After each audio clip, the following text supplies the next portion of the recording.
For 7 years, I was a float operator handling a Rose Parade float. I worked with these two guys, Lloyd Dunn on the left and Rick Gonzalez on the right. Lloyd was our driver, Rick was our spotter. Rick had to tell Lloyd when to go forward, stop, go left, go right, because he couldn't see anything. This was our very first float that I operated. It was also the very first float in a parade. I made the helicopter go up and down, the sides open, the wheels turning, the music playing.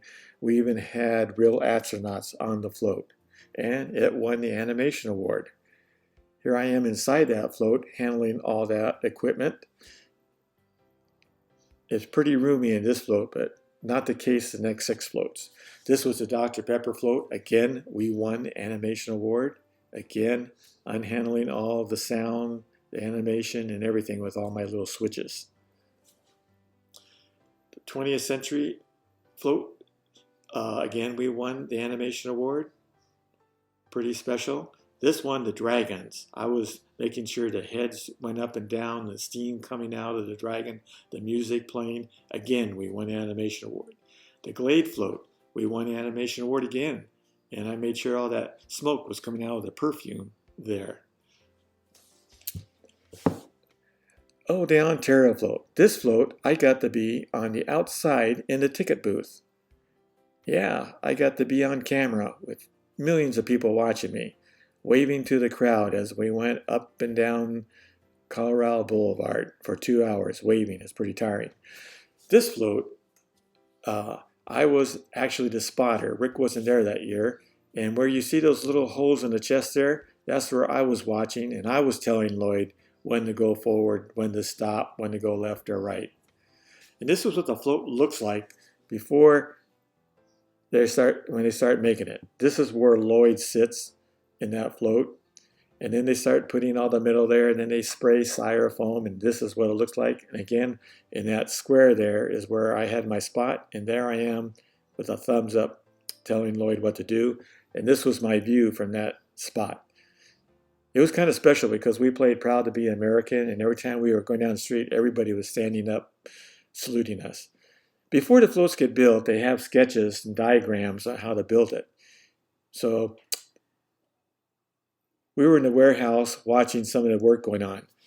A lot of welding with all the metal shaping the float.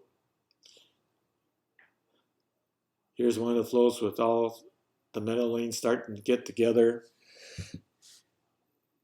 Quite a process. It takes a year to make a float. They start right after the Rose Parade, they tear it down, and then start making the float again. Sponsors for the float, like Target, Dr. Pepper, 20th Century, they pay $200,000 to $300,000 to have their float in the parade. And you have workers getting everything ready. Here they're getting all the little seeds and stuff that are going to be stuck on there.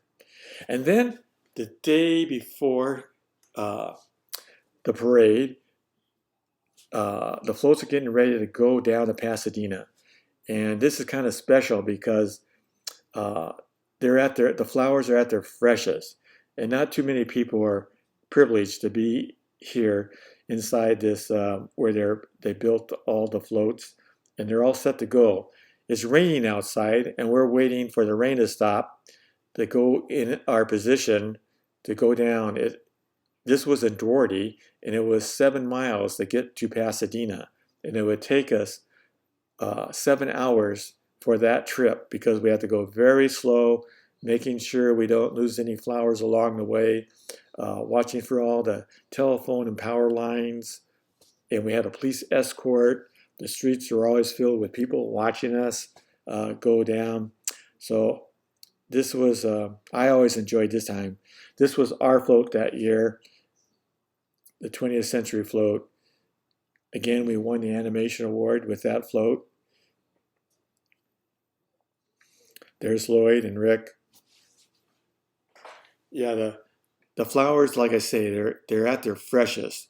It just smells so like you're in a flower shop there. And the beauty of these floats, you just can't appreciate it watching on TV, being able to see the floats this close. Not too many people get this privilege. So for 7 years, I had that privilege of seeing that.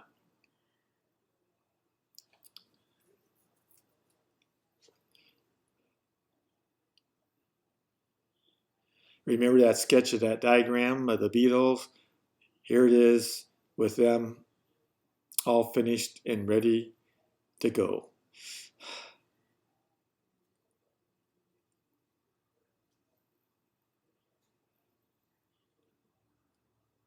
Yeah, that was a pretty popular float with all the Beatle fans. Then this float down here, oh, there's my float again. A lot of fishes moving around, swimming through the waters there. Then we had this TV vision float where you had Lucille Ball and her partner there. If you remember that episode with the candy coming down the conveyor belt and they were trying to keep up with the package in it and they'd be eating the candy as it went. So that was a very popular float that year too.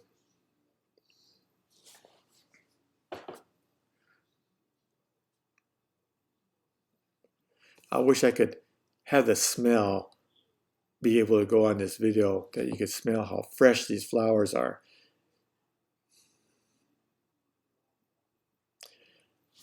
This was a the War of the Worlds float.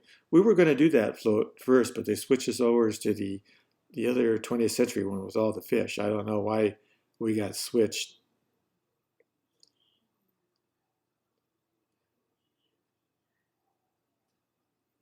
A lot of details, and everything is covered with flowers or seeds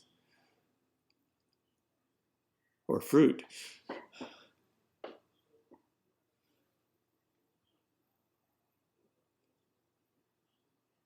And you can't really put the flowers on until just before the 2 or 3 days before. Here, we're set to go. We're out on the street, and the final thing is gassing up all the vehicles, all the floats. And we would have pickup trucks tow us to the playgrounds to save our gas. Because we would use up all the gas and they don't want to fill up at the parade grounds. So everything is ready to go. We're just waiting for all the floats to get their fuel. A lot of people gathered around knowing we're going to go. Fiesta Floats is the company that built these floats, and they usually do 15 floats every year, and they usually win 15 trophies every year.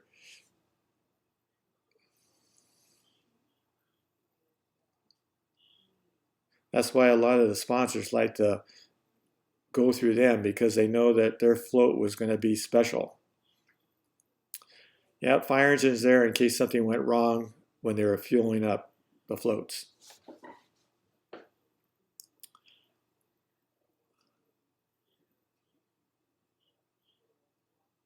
Lloyd would still be steering the float behind the truck, and Rick would be telling him when to go left or go right because you had to, the float would tailgate if the truck was just pulling it. So he had to have some control. So it was a long drive between Doherty. That 7 miles, taking 7 hours, was quite a trip. And we usually start about 5 in the evening and got to Pasadena around midnight.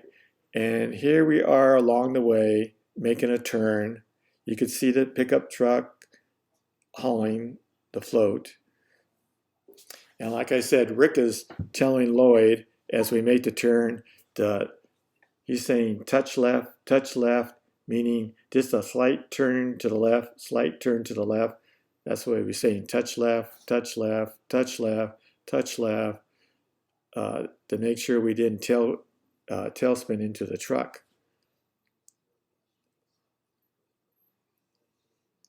So this was our big turn to get up to Pasadena.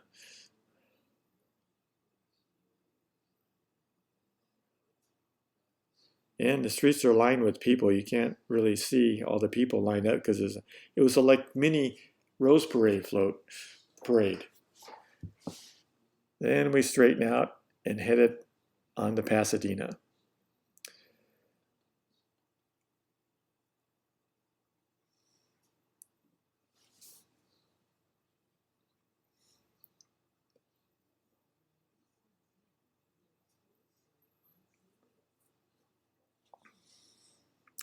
Okay, now we're at the parade, Pasadena, where we're going to be. We have to parallel that big old float into the spot they designate for us. Because all the floats have a number on it, which position you are in the float. I think this year we were like 17th. So that very first float I did, we were the first float, and it was kind of neat to pass up everybody and be right in the front. After we parked, I went exploring. Now it's like 1 o'clock in the morning. Check out the people in their sleeping bags. And then I tell you, it's cold. They were bundled up. And right along here is where all the bleachers are. This is the place to go. If you're going to want to go, buy a ticket for the bleachers, get a bus ride up there. They pull right up before the parade. You get out, you watch the parade, and you get back on the bus and go home. Uh, Camping out, unless you're very young and you got some really warm clothes, it gets pretty cold. So there's CBS's spot. Cameras, making sure all their equipment is ready to go. This is when you're watching it, when the parade's first starting off, and they're making that first curve onto Colorado Boulevard. That's where all the cameras pick up the action, and all the people that pay for those bleacher seats on both sides of the road. There again is the CBS where they were stationed. This was, I think, the Mexican channel had their booth there. Yeah, channel 34. And I think that's KTLA, their booth there. We also got to meet the people that broadcast before the parade. They came out and talked to us and stuff. So,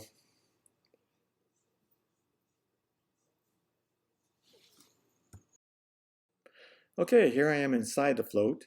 You can see we had our headgear and our mics, so we're talking to each other. Lloyd is behind me. I think this was the float with the 20th century one with all the fish in it. So Rick is telling Lloyd to go forward, stop, left or right.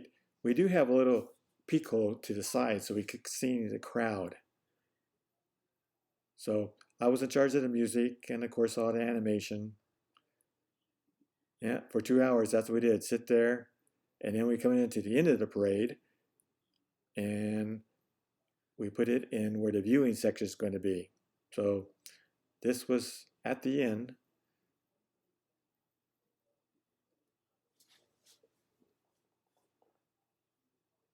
Yeah, all the mules and horses have to go back to where they came from.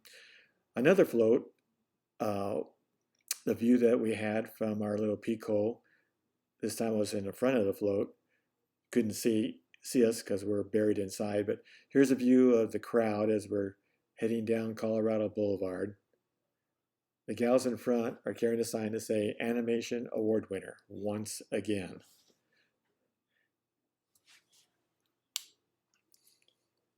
And that was where the people pay the big bucks. The guy in the white coat and the helmet riding the bike there, each float had one of those guys assigned to the float. And we're supposed to watch him when he says to stop or go forward. So this was what it's like going down Colorado Boulevard inside the float. No one can see us, but we could see them.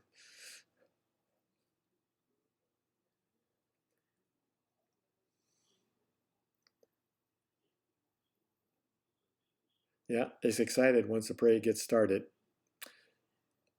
Again, all the people focus, all excited, seeing the float, hearing the music, the marching bands.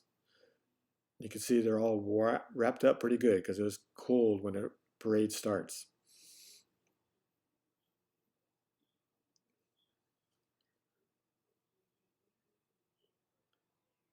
Now, again, inside the float, you can see it vibrating around a lot. There's all my instruments.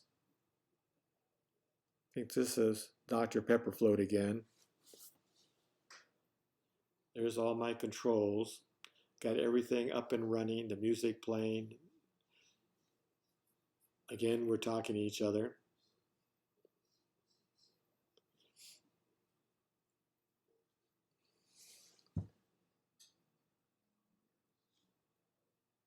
You see how everything vibrates when we go over a little bump in the road. We might lose a flower or two along the way. Again, those are my controls. There's Rick. Tell him, start watching the road, so he tells we don't crash into anybody. So again, he's telling Lloyd what to do. Left, right, stop, go.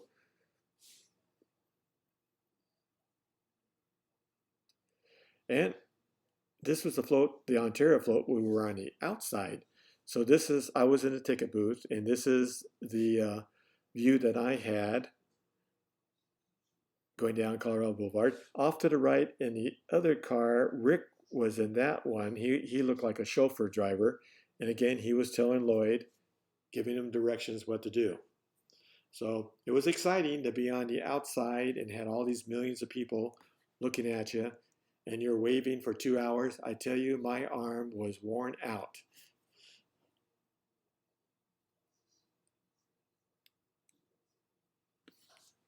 So there you have it, my 7 years as a float operator, mostly doing the animation, which almost every year won the animation award. One year, my last year, I was a spotter. And then when we take the floats back to the barn, we call it, 3 days after the viewing at the end of the parade, I would help drive the float back. When we got that back there, kind of goofed around with the floats. I did enjoy it.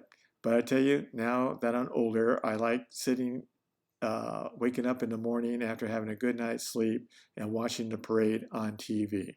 There's Lloyd driving the float. So signing off. I hope you enjoy this.